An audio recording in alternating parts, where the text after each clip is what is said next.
இப்போ தான் நம்ம சேனலை ஃபஸ்ட் டைம் பார்க்குறீங்கன்னா மறக்காமல் சப்ஸ்கிரைப் பண்ணி லைக் பண்ணிடுங்க.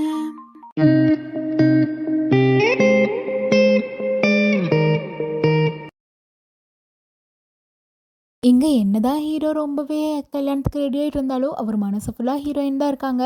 அப்போ அந்த பொண்ணுக்கிட்டே சொல்லிடுறாங்க. அந்த பொண்ணு சொல்லுது, உங்கள் எக்ஸுக்குள்ள உங்களை அவ்வளோ மிஸ் பண்ணுறீங்களா நீங்கள் அப்படின்னு சொல்லிட்டு. ஆமாம், எனக்கு அவ்வளோ ரொம்ப பிடிக்கும், ஆனால் அது யாருன்னா நான் சொல்ல மாட்டேன் அப்படிங்கிறாரு. சரி அதை விடுங்க, எல்லாருக்கும் வாழ்க்கையில் எக்ஸ் இருக்கிறது தான் அப்படின்னு சொல்லிட்டு இருக்காங்க. இந்த பொண்ணு பாவம் யார் எக்ஸுங்கிறதே தெரியாமல். அதுக்கப்புறம் இந்த பொண்ணுக்கு ஆசை இருக்கும் இல்லையா, அதனால நம்ம கல்யாணம் பண்ணிக்க போகிற பையன் தானேன்னு சொல்லிட்டு அப்படியே க்ளோஸ் ஆக ட்ரை பண்ணுறா. ஆனால் ஹீரோ ஃபுல்லாக ஹீரோயின் நினைப்பில் தானே இருக்கார். அதனால சாரி இப்போ வேணாம், கல்யாணத்துக்கு அப்புறம் வேணால் பார்த்துக்கலாம் அப்படின்னு சொல்லிட்டு ஒரு மாதிரி ரிஜெக்ட் பண்ணிட்டு போயிடுறாரு. இந்த மாடல் பொண்ணுக்கு ரொம்பவே சங்கடமாயிருது. என்ன எப்போ பாரு எக்ஸை பற்றியே பேசினா இப்படி விட இருக்கான், சரிலாம் கல்யாணத்துக்கு அப்புறம் சரியாயிரும்னு நினச்சிக்கிட்டு இருக்காங்க. அதுக்கப்புறம் ஹீரோட எக்ஸ் டாக்டர் இருக்கார் இல்லையா, அவங்க வந்துட்டு அவங்க அப்பாவை போய் கூட்டிகிட்டு போய் ஹீரோக்கிட்டே விட்டுறாங்க. ஹீரோக்கு அவங்க அப்பாவை பார்த்தோன்னா ரொம்ப ரொம்ப சந்தோஷமாயிருது. இவ்வளோ நாள் இறந்து போயிட்டாங்கன்னு நினச்சிக்கிட்டு இருந்தவங்க இப்போ கண்ணு முன்னாடி வந்து நின்னோன்னா அவரால் நம்பவே முடியல. அப்பா நான் அவங்கள எவ்வளோ மிஸ் பண்ணேன்னு தெரியுமா அப்படின்னு சொல்லிட்டு அவருக்கு அழுக சந்தோஷம்னு சொல்லிட்டு எல்லாமே ஒன்றா வருது.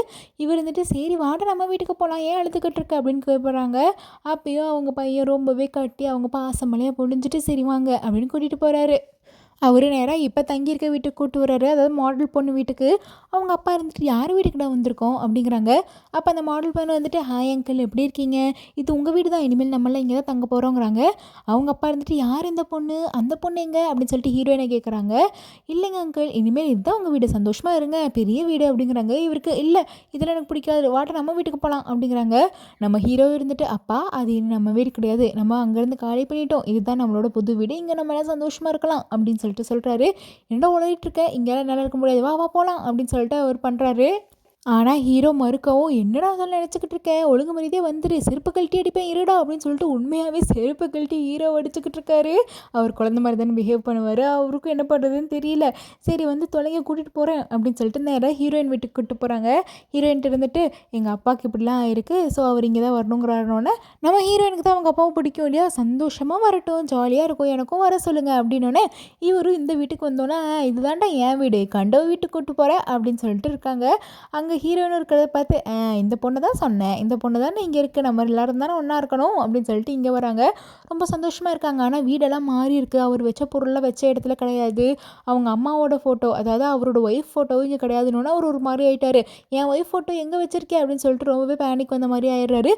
இருங்க அது இங்கே வச்சா அது ஊசியாயிரும்னு சொல்லிட்டு நான் பத்திரமா எடுத்து வச்சுருக்கேன், நான் கொண்டு வரேன் அப்படின்னு சொல்லிட்டு ஹீரோயினும் உள்ளே போகிறாங்க. அப்படியா என் பொண்டாட்டி ஃபோட்டோவை கொண்டு வா அப்படின்னு சொல்கிறாங்க. ஹீரோயினும் சரின்னு சொல்லிட்டு அதை நல்லா பேக் பண்ணி வச்சுருக்காங்க. அந்த இடத்துல போய் எடுக்க போகிறாங்க. அப்போ ஹீரோவும் சரி ஹெல்ப் பண்ணலான்னு சொல்லிட்டு வராரு. அவங்க டக்குன்னு ட்ராவை இழுக்கும்போது ஷோல்டரில் பிடிச்சிக்கிச்சு. அதை அப்படியே பிடிச்சி நின்றுட்டு இருக்கும்போது ஹீரோ வந்துடுறாரு. என்னாச்சுன்னு ஒன்றும் இல்லை, லைட்டாக ஷோல்டரில் ஏதோ ஆயிடுச்சு, டிஸ்லோகேட் ஆன மாதிரி, அது ஒன்றும் பிரச்சனை இல்லை அப்படிங்கிறாங்க. சரி அப்படியா அப்படின்னு சொல்லிட்டு அவர் சரி பண்ணுற வராரு. நான் நீவி விடுறேன் அப்படின்னு சொல்லிட்டு அப்படியே கிட்ட வராரு.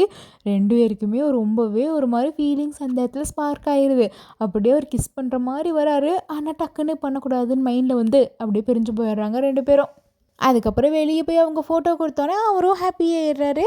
அதுக்கப்புறம் ஹீரோவும் ஒரு மாதிரி பார்த்துக்கிறாங்க. அதுக்கப்புறம் ஹீரோட அப்பாவுக்கு தெரிய வருது இந்த மாதிரி ஹாஸ்பிட்டல்லேருந்து அவர் போயிட்டாருனோடனே, யாரை கேட்டால் வர விட்டீங்க அப்படின்னோடனே, தெரில சார், யார் வந்து கூப்பிட்டு போனாங்கன்னு தெரில அப்படின்னு சொன்னோன்னே, இவ்வளோ கேர்லெஸ்ஸாக இருப்பீங்க, இத்தனை வருஷம் நான் வச்சுருந்தேன், ஐயோ இப்போ அவன் வெளியே வந்துட்டா என் பொண்ணை கல்யாணம் பண்ணிக்கணும்னு நினச்சிருவானே அப்படின்னு சொல்லிட்டு இப்போ கூட அப்படி தான் யோசிக்கிறாங்க. அதனால டக்குன்னு நம்ம ஹீரோனை கூப்பிட்டு இங்கே பாருமா, ஏன்னா அப்போவோன்னு கிடக்கிறேன், அவனும் அந்த மாடல் பொண்ணை தான் கல்யாணம் பண்ணிக்க போகிறான், நீ அவனே நினச்சிட்டு எவ்வளோ நாள் வாழ போகிறேன், பேசாமல் உன்னையே நினச்சிக்கிட்டு இருக்க, இவனை கல்யாணம் பண்ணிக்கணும்னா ஹீரோயினும் யோசிக்கிறாங்க. ஆமாம் அவர் சொல்கிறதும் கரெக்டு தான், அவனும் கல்யாணம் வரைக்கும் போயிட்டான், ஸோ நம்மளும் அப்பா சொல்கிறது கேட்போன்னு நினைக்கிறாங்க.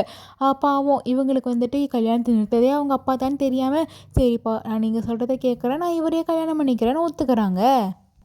இவருக்கும் ஹாப்பியாக இருக்குது, இருந்தாலும் மனசு உறுத்திட்டே தான் இருக்குது. சரி ஷாப்பிங் போவோம்னு சொல்லிட்டு வெட்டிங் ட்ரெஸ்க்கு போகிறாங்க.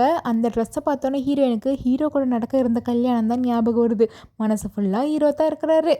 அதே இடத்துக்கு அவங்க ரெண்டு பேருமே ஷாப்பிங் வந்திருக்காங்க. அப்பா எக்ஸ் சொல்கிறாரு, எங்கள் ரெண்டு பேர் கல்யாணம் பண்ணிக்க போகிறோம், எங்களுக்கும் கல்யாணம் ஃபிக்ஸ் ஆகிருக்கு அப்படின்னு சொல்லிட்டு ஹீரோ ஒன்றுமே பேசாமல் நிற்கிறாரு. ஹீரோட மூஞ்சியை பாருங்கள், அப்படியே ஷாக்கில் தாண்டவம் ஆடுது. சரி என்ன பண்ணுறது, நம்ம பண்ணுற மாதிரி இவ்வளோ பண்ணிக்க போகிறாளோ அப்படின்னு நினச்சிட்டு மூஞ்சிலாம் ஒரு மாதிரி ஆயிடுது அவருக்கு. அதுக்கப்புறம் அடுத்த நாள் ஹீரோயினும் மாடல் பொண்ணு பேசிகிட்டு இருக்காங்க. அப்போ மாடல் பொண்ணு சொல்கிறா, உனக்கு ஒன்று தெரியுமா, நான் கல்யாணம் பண்ணிக்க போகிறவருக்கு அவர் எக்ஸ் தான் ரொம்ப பிடிக்க மாட்டிருக்குது, எப்போ பாரு எக்ஸை பற்றியே பேசிகிட்டு இருக்காரு அப்படின்னா ஹீரோயினுக்கு ஒரு மாதிரி எழுது. அவங்க தானே எக்ஸுங்கிறது அவங்களுக்கு தெரியும் இல்லையா? அப்படியா, எக்ஸை பற்றி பேசுகிறானா, என்ன பேசுகிறான் அப்படின்னு சொல்லிட்டு கேட்குறாங்க. ஆமாம், அவன் ஒரு டைம் வரைஞ்சி கொடுத்த பெயிண்டிங்கை இன்னும் வீட்டில் மாட்டி வச்சுட்டு அதை பற்றியே யோசிச்சுக்கிட்டு இருக்கான் அப்படின்னு சொன்னோன்னே, அப்படியா அந்த பெயிண்டிங்கை கூப்பிட்டு போய் காட்ட முடியுமா அப்படின்னு சொல்லிட்டு ஹீரோயின் கூப்பிட்டு போய் கட்டுறாங்க. பார்த்தா அது ஹீரோயின் வரைஞ்ச பெயிண்டிங் தான். அப்போ ஹீரோயின் யோசிக்கிறாங்க, இன்னும் நம்மளை நினச்சிட்டு தான் வாழ்ந்துக்கிட்டு இருக்கான்னா ஏன் இப்படி நடிச்சிட்டு இருக்கான் அப்படின்னு யோசிக்க யோசிக்க அந்த மாடல் பொண்ணோட அம்மா வந்துடுச்சு. அந்த மாடல் பொண்ணோட அம்மாவுக்கு தான் மாடல் பொண்ணு வந்து கல்யாணம் பண்ணிக்கிறது பிடிக்கலையே, அப்படியே அடிக்க வராங்க. அவங்க அப்பாலாம் தடுக்க வராரு, ஹீரோட அப்பாலாம் ஹீரோயின்லாம் தடுக்க வராங்க. அப்பையும் கடத்தி போட்டு நம்ம மாடல் பொண்ணை கடத்த பார்க்குறானுங்க. பெத்த அம்மாவே பிள்ளைய காசுக்காக கடத்த பார்க்குது பார்த்தீங்களா? நம்ம ஹீரோயினும் முடிஞ்ச அளவுக்கு சண்டை போட்டு காப்பாற்ற பார்க்குறாங்க. ஆனால் டக்குன்னு அவங்க கீழே விழுந்துடுறாங்க. அதனால மாடல் பொண்ணு வந்துட்டு ஹாஸ்பிட்டலில் வந்து சேர்த்துருது நம்ம ஹீரோயினை. சேர்த்துட்டு ஹீரோ கிட்ட நடந்ததெல்லாம் சொல்கிறாங்க. ஹீரோ கோவம் வந்துடுது, உங்களுக்கு என்ன தைரியம் இருந்தால் நீங்கள் அவன் மேலே கையை வைப்பீங்கன்னு. அடே நீ ஏன் பொண்ணு தானடா கல்யாணம் பண்ணிக்க போகிற, எவ்வளோ ஒருத்திக்கு வக்காலத்து வாங்கிட்டு வந்திருக்கேன் அப்படின்னா அதெல்லாம் உங்களுக்கு தேவையில்லாத விஷயம், நீங்கள் பண்ணது ரொம்ப தப்பு அப்படின்னு சொல்லிட்டு திட்டிட்டு போகிறாங்க. இங்கே வந்து பார்த்தா ஹீரோயின் பயங்கரமாக அடிபட்டு படுத்திருக்காங்க. அதை பார்த்தோன்னா ஹீரோய்க்கு ஒரே கில்ட் ஆகிடுச்சு, என்ன பண்ணுறதுன்னு தெரியல, ரொம்பவே யோசிச்சுட்டு சங்கடமாக இருக்காரு. அப்போ தான் ஹீரோவுக்கு ஒரு விஷயம் தெரிய வருது. இந்த மாதிரி நம்ம ஹீரோவோட அப்பாவை கூட்டிகிட்டு போய் வச்சதே வந்துட்டு ஹீரோட அப்பா தான், அதுக்கும் வந்துட்டு கல்யாணம் நிறுத்துறதுக்காக தான் பண்ணாருங்கிறது. அது தெரிஞ்சு நேராக வந்து பயங்கரமாக திட்டிடுறாரு. உங்களுக்கு கொஞ்சமாச்சும் அறிவு இருக்கா, ஏன் இப்படி பண்ணுறீங்க, உங்கள் கல்யாணத்தை நிறுத்தணுங்கிறதுக்காக என்னோட அப்பாவை கடத்திட்டு போய் இத்தனை வருஷமாக என்னையும் அப்பாவை பிரிச்சுட்டீங்களே, நீங்களாம் நல்லா இருப்பீங்களா அப்படின்னு சொல்லிட்டு ரொம்பவே திட்டுறாங்க. இவரும் ஒத்துக்கிறாரு, என்ன மன்னிச்சிருப்பான், தெரியாமல் பண்ணிட்டேன், இவ்வளோ வருஷத்துக்கு அப்புறம் அது வெளியே வரும்னு நினைக்கல அப்படின்னு நினைக்கிறாங்க. ஹீரோக்கு என்ன பண்ணுறதுன்னே தெரியல. ஆனால் உங்கள் அப்பாவை நான் வந்து கொடுமையெல்லாம் படுத்தலை, ரொம்பவே நல்லா தான் பார்த்துக்கிட்டேன், நீ வேணால் இவங்க கூட்டிகிட்டு போனோன்னா அவங்க அப்பாவும் ரொம்ப ஹாப்பியாக தான் பழகுறாரு. அப்போ சொல்கிறாரு, இவரை கடத்தினா உங்கள் 2 பேர்த்தோட கல்யாணம் நின்றுந்தான்ப்பா கடத்தினேன், ஆனால் இவ்வளோ வருஷமாக இவர் கூட இருந்ததுக்கப்புறம் தான் தெரியுது நீ எவ்வளோ நல்லவன், உங்கள் அப்பா எவ்வளோ நல்லவருன்னு சொல்லிட்டு நான் மனசு மாறிட்டேன்ப்பா, இப்போ உங்கள் 2 பேர்த்துக்கு கல்யாணம் பண்ணி வைக்க எனக்கு சம்மதம் தான் அப்படின்னு சொல்லிட்டு இப்போ வந்து பிட்ட போடுறாரு. கிளைமேக்ஸில் வந்துட்டு கிளைமேக்ஸை தான் எல்லோரும் திருந்துவாங்களே, இங்கே மாடல் பொண்ணுக்கு உண்மை தெரிஞ்சிருது. மாடல் பொண்ணு ஹீரோயின் வீட்டுக்கு எதிர்ச்சியாக வந்தப்போ ஹீரோ வரைஞ்சி வச்சுருக்கிறதெல்லாம் பார்த்துட்டு கண்டுபிடிச்சிடுறாங்க. ஓ அப்போ இவ தான் அவனோட எக்ஸா அப்படின்னு சொல்லிட்டு எல்லார்ட்டையும் கேட்டுட்ருக்காங்க. அவங்க எல்லோரும் ஆமான்னுறாங்க.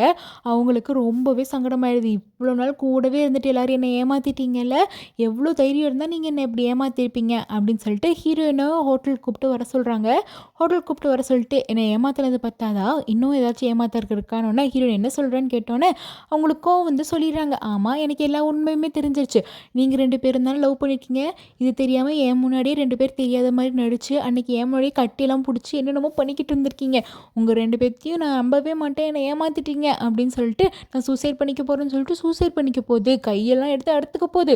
ஹீரோ தான் வந்துட்டு லூசு மாதிரி பண்ணாத, நான் வந்து முடிஞ்சு போன விஷயம், அதனால தான் நான் உங்ககிட்ட சொல்லலை, இனிமேல் நானும் அவ்வளோ சேர்றது நடக்காது அப்படிங்கிறாங்க. உண்மை தான் சொல்கிறியா இல்லை நான் கிழிச்சுப்பேன் அப்படிங்கிறாங்க. உண்மையாகவே அப்படி தான், நம்ம 2 பேர்த்துக்கும் தான் கல்யாணம் நடக்க போகுது, நம்ம 2 பேரும் தான் கல்யாணம் பண்ணிக்க போகிறோம் அப்படின்னு சொல்லிட்டு ஹீரோ சொல்கிறாரு. ஹீரோ மனசெல்லாம் ஒரு மாதிரி கல்லாக கிடக்குது, என்ன பண்ணுறதுன்னு தெரியாமல் ரொம்பவே சோகமாக இருக்கார். அண்ட் தூங்கும்போது கூட ஹீரோயினோட ஒரு கர்ச்சீஃப் இருந்திருக்கு ஏதோ ஒன்று, அதை எடுத்து வச்சு தூங்கிட்டு இருந்திருக்காரு. இதையை பார்த்தோன்னே இவங்க இருந்துட்டு இதுக்கு மேலே போனால் சரி வராது, சீக்கிரம் கல்யாணம் பண்ணிக்கணும் அப்படின்னு சொல்கிறாங்க நினைக்கிறாங்க. அதனால வேக வேகமாக கல்யாணத்துக்கு ரெடி ஆகுறாங்க. ஹீரோயினையும் கல்யாணத்துக்கு கூப்பிட்ருக்காங்க. ஹீரோயின் கல்யாணத்துக்கு கூப்பிட்டு வந்தோடனே நீ என்னம்மா பாதி ரெடியாக இருக்க, நீ என்ன ஃபுல்லாக அந்த தலைக்கு போடுற வேல்லாம் போடலையா அப்படின்னு சொல்லிட்டு ஹீரோயின் வந்துட்டு கேட்குறாங்க. ஆமாம் வேல் இனிமேல் தான் போடணும் அப்படின்னு சொல்லிட்டு நம்ம மாடல் பொண்ணு என்ன பண்ணுதுன்னா நேராக வந்து ஹீரோயினுக்கு போட்டு ஓட்டுருது. எஸ், எல்லாருமே சேர்ந்து ஹீரோக்கும் கல்யாணம் பண்ணிக்க முடிவு எடுத்துடுறாங்க. அவங்க அப்பாவும் ஒத்துக்கிறாரு, ஏன்னா இவ்வளோ நாள் பிரிச்சுட்டு சங்கடப்பட்டமேன்னு சொல்லிட்டு. டாக்டர் எக்ஸ் இருக்கார்ல அவரும் ஒத்துக்கிறாரு, எல்லாருமே ஒத்துக்கிறாங்க, ஹீரோவும் ஒத்துக்கிறாரு. எல்லாருக்குமே செம்ம ஹாப்பி ஆயிடுச்சு.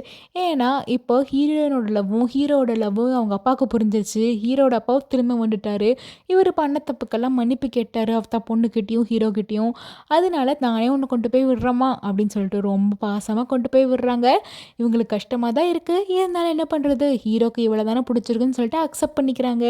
ரொம்ப நாள் கழித்து சந்தோஷமாக ஹீரோவும் ஹீரோயினை பார்க்க 2 பேரும் எல்லா பிரச்சனையும் முடிஞ்சு ஒரு வழியாக கல்யாணம் பண்ணிக்கிறாங்க. ஹாப்பி எண்டிங்காக இந்த நாடகம் முடிஞ்சிருச்சு.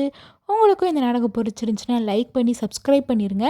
மறக்காமல் கமெண்ட்டில் ஹார்ட் சிம்பிள் போட்டு போங்க. அப்போ தான் தெரியும் எனக்கு பிடிச்சிருக்கா இல்லையாங்கிறது. ஸோ இனி அடுத்து என்ன ட்ராமா போடலான்னு சொல்லுங்கள். அடுத்த வீடியோவில் பார்க்கலாம். பாய் பாய், see you, love you all.